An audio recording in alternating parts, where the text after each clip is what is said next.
Hey everyone, welcome to week 20, day 1. This is going to be our one value week, which means that every single color decision that we do in our painting has to correspond to the value that we choose to start with. So I've already primed with 5 different values, one for each day of the week. And we're going to see how we interpret form, reinterpret form, reimagine form by having all our color decisions coincide with that one value. It's going to be super tough. This is going to be a very cool thing about these videos during this week. From time to time, maybe 2 or 3 times during the video, I'm going to ask Danny to turn the video into black and white so you guys can see that I'm making an effort to make all my colors match that one value. So, it's going to be in the middle of the video, at the end of the video. I don't know. Danny's going to be in charge of that. But keep an eye for that because that's going to be a super cool part of this week. So we'll see how it goes. Bye. Okay, let's get started. Now, this week is going to be a weird one for me, and I'll try to get into the reasons why it really battles against the nature of my painting. Kind of building from what we did last week, I thought it'd be very, very nice to construct something from the last painting, the one we did of Colleen. Within that painting, there was something going on that has interested me for many, many years, which is, like I said last week, the compression of values, which means that you work within a restricted value range. Now, if you're doing a painting based solely on value, and you're favoring the tonal qualities of that painting, meaning that the painting is going to be somewhat monochromatic or the palette is actually going to be very, very controlled, that kind of makes sense because it isn't really about the chromatic possibilities, even though, like we learned from last week, you can actually get a ton from a controlled palette. The painting becomes more about grayness, the monotone quality of it. And when I usually did those type of paintings, I would concentrate on the painting being within the mid-tone range and basically a very titanium white and raw umber dominant painting. So it was a light, warmish, grayish painting. And I loved it. But like I said, I favored the tonal qualities of the painting. When I started to think about value, though, and this is one of the most important things about painting, is that once we put chroma into our equation, once we start thinking about hues, about those colors that are in the visible light spectrum, we have to start associating the pigments with value. And this is very, very tough because a lot of times our brain can just deal with one thing at a time. And we can speak about hue and we can speak about saturation, but we kind of forget to think about value. So many times what would happen in a painting workshop is that we could hear things like, yeah, your color is spot on, but it's not the right value. And that's super, super frustrating because we sort of feel that one of the toughest things to do is get our color right, but our brain feels like it's overloaded by all that information and it just says, okay, I'll try to figure out what 2 or 3 colors I have to mix or what color relationships I have to create within my painting, but it starts to forget about value because, like I said, it's just heavy lifting. When we're painting, we really have to balance a ton of variables at the same time, and it's tough to teach our brain to do that. In this week, we're going to do an exercise that is actually incredible, and the expressive possibilities of this exercise, I think, are boundless. It's something that I usually don't do with my painting. I very much so don't tie what we're about to do during this week with elements that are present in my painting. But when I look at episodes of paintings that I really, really like, I always see the presence of this exercise in them. So what we're going to do is we're going to start with a single value. I already prepped my little pieces of linen in order for them to have a specific flat gray value. They all correspond to a number in the value scale. Now, the number right now, it's not important, but just know that I picked a value, and throughout the week, that value is going to be different. So our starting point, our starting value is going to be different every day of the week. And what I'm going to try to do is to mix color so that it always is the same value as that starting value. So our whole painting should, and I want to emphasize the should because I'm going to try to make my best effort in doing this, but I'm sure at some point I'm going to fail because this is really, really hard. The objective is that every single color mix that I do should correspond to that starting value. Now, if you really think about it, this is very, very tough, especially for somebody like me, because I like modeling form. A lot of my painting, a lot of it is about modeling of form, is about the description of space.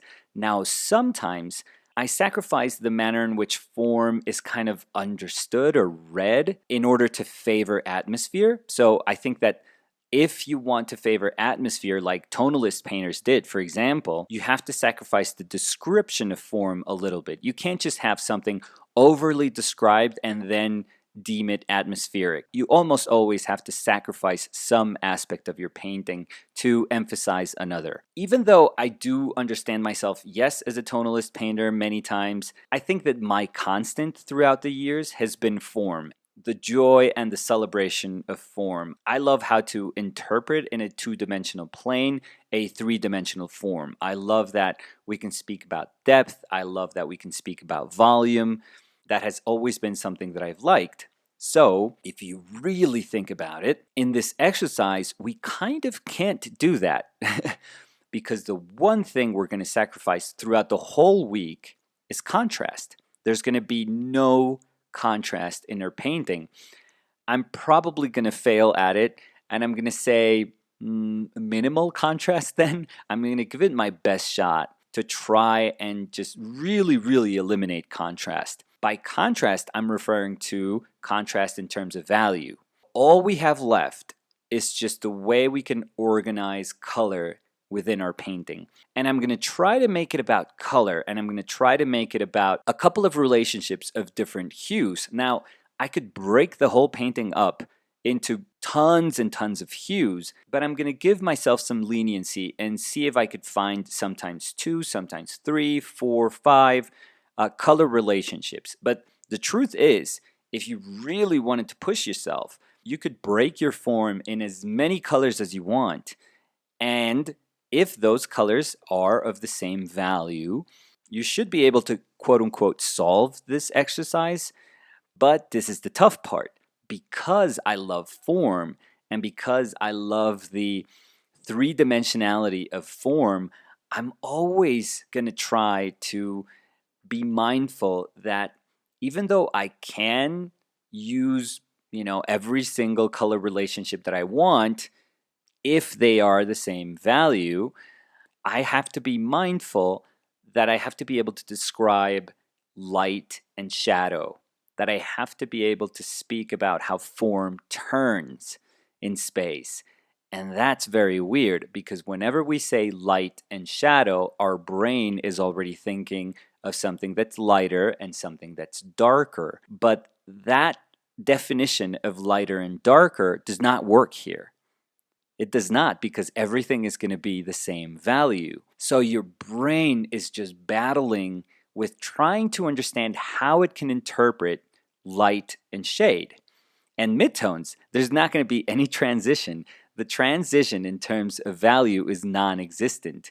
It will only be a transition in terms of color. All we have at our disposal is color against color against color. And because last week we favored a palette that was unsaturated and technically, even though it kind of leaned towards certain hues, it's a very neutral palette. I mean, the effort that we were making was to try and discover all the very, very subtle color information that was within that palette when working in relative terms. So during this week, I could have favored the grayness of color. I could have kind of desaturated my colors and worked within a grayer context also.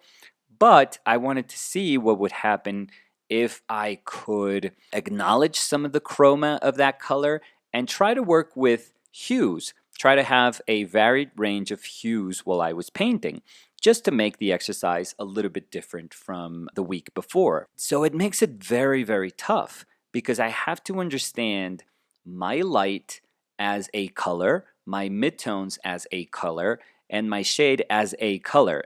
There's not going to be any light tones, there's not going to be any transitional tones, any midtones, because every single color is going to be the same value.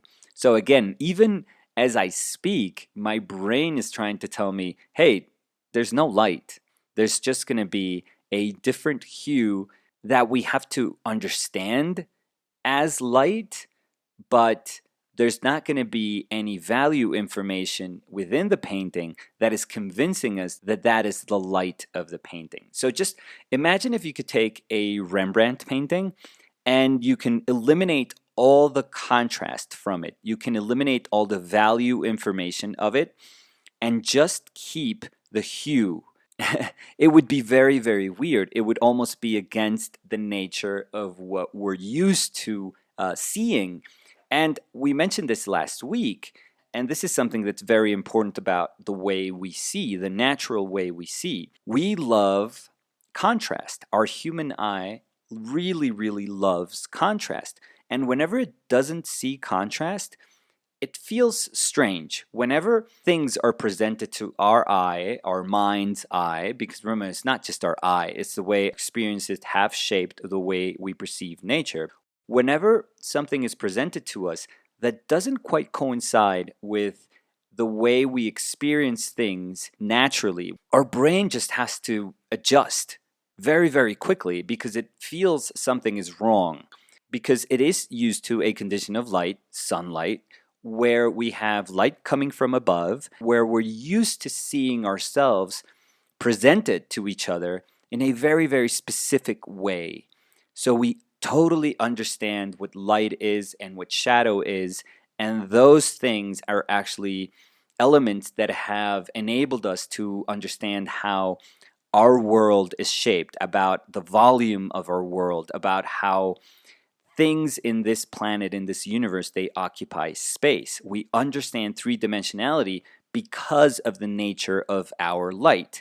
So if you take that nature away and you present form and you try to tell somebody, yeah, this is going to be a person, but expressed in a very, very different way, your brain is telling you, whoa, whoa, whoa, there's something off here, there's something wrong here, and we have to kind of reconfigure what we believe in, what our experiences have actually constructed as the manner in which we understand the universe.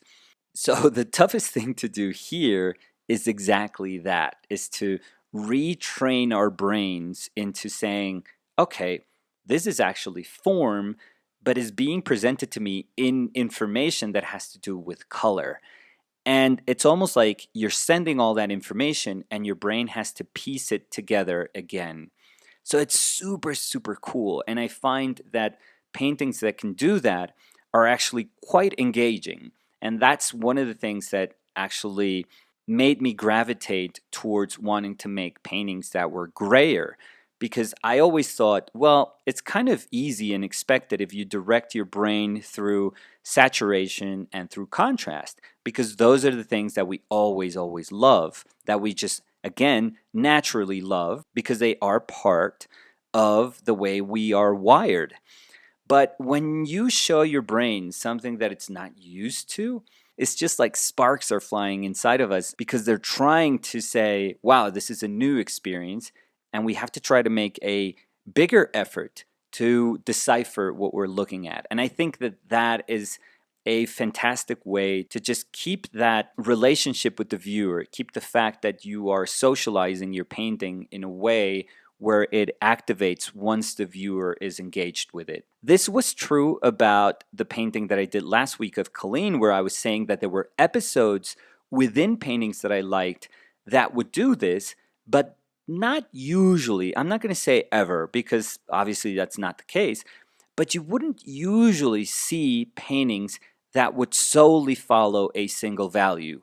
In art history, it's very, very difficult to see something that is constructed that way. Again, because it wouldn't really make a lot of sense to put a ton of effort into something that our human eye could barely see, could barely understand and dissect. So, if you want to paint something, is because you want people to notice it and to look at it very, very quickly. You want heads to turn very, very quickly. The kind of vague nature of a painting that would follow a single value would be very, very strange to find.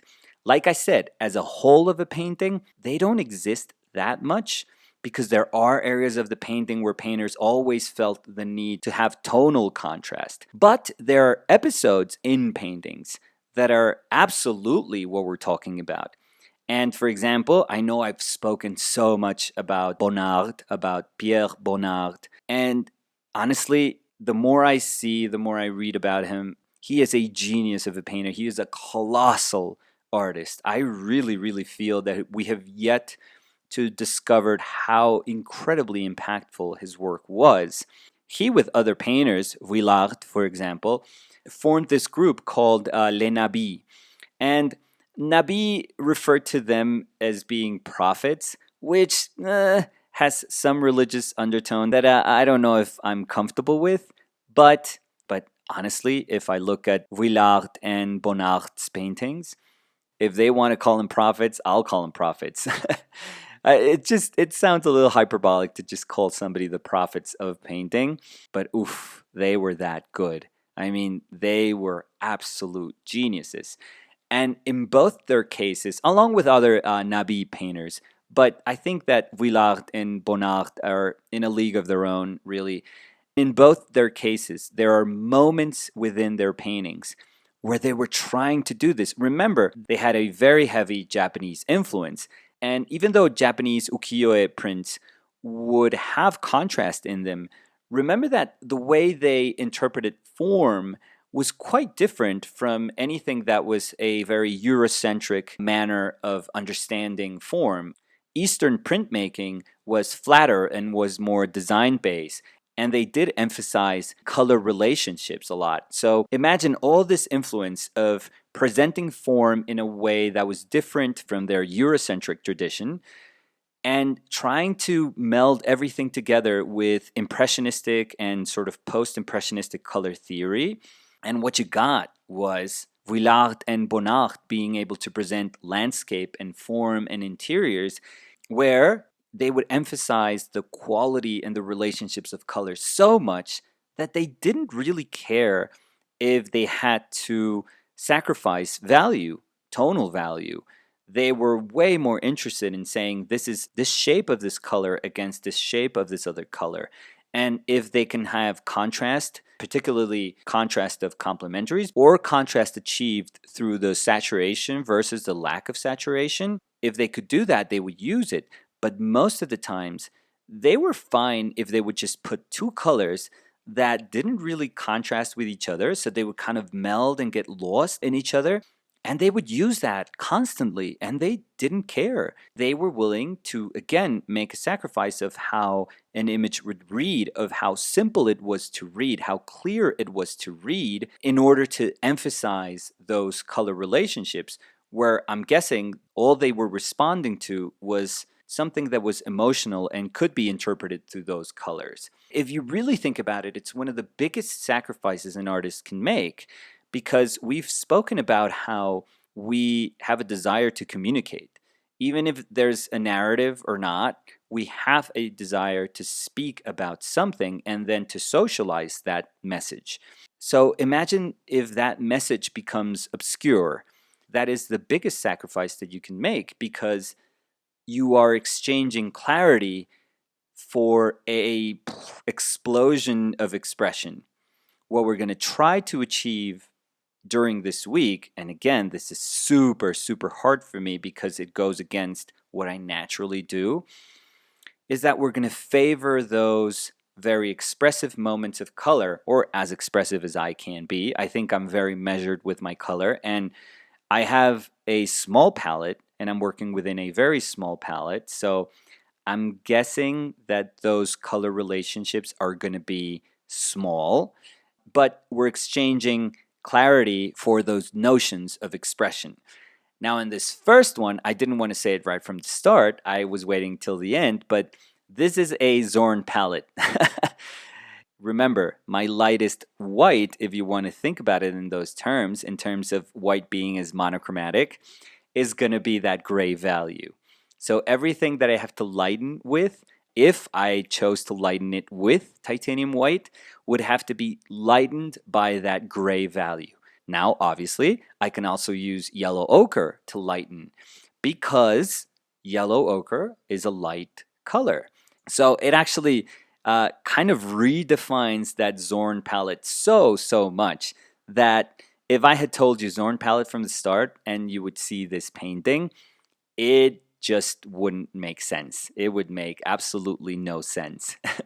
So I thought it was super cool and super interesting to see the possibilities that we have to interpret something that we usually tie to a tool that is so powerful, because that four color palette is so powerful that we can actually use it in incredibly extensive ways to interpret nature, almost to a degree where we're faithful to nature. You know, we have access to a ton of hues, and more importantly, we have access to a ton of contrast. And if we have colors that are saturation accents within our palette, which is the cad red, which would be the cad red in a four color palette, then it's a super complete palette. But today, none of that, none of that is there. We just have a very gray palette. Remember, gray in the sense that they are all being subdued by that one value that they have to answer to.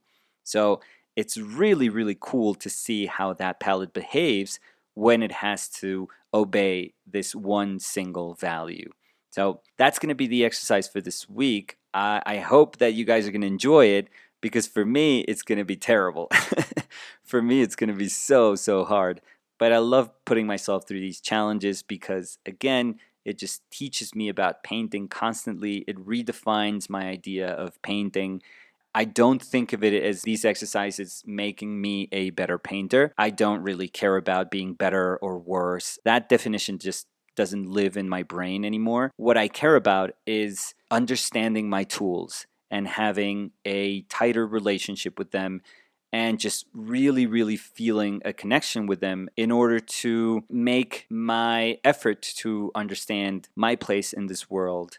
That was it for today. Tomorrow, it's going to be Spanish Tuesdays, but we're going to be doing the same exercise just with a different value. So I invite everyone, even though if you don't speak Spanish, but again, what are you doing? Come on, it's a beautiful language. You guys can pick it up very quickly. So we're gonna be doing a different value, and we're gonna see, what color relationships I can construct in order to try, keyword here, try to have some sort of clarity within my painting. I think I'm gonna fail throughout this week, but that's the most awesome part of painting. We are not void of failure. That is something that we have to live with and be comfortable with. So I think it's going to be a tough one for me, but I invite you all to just see me suffering for 5 days. So I'll see you guys tomorrow. Thank you. Bye.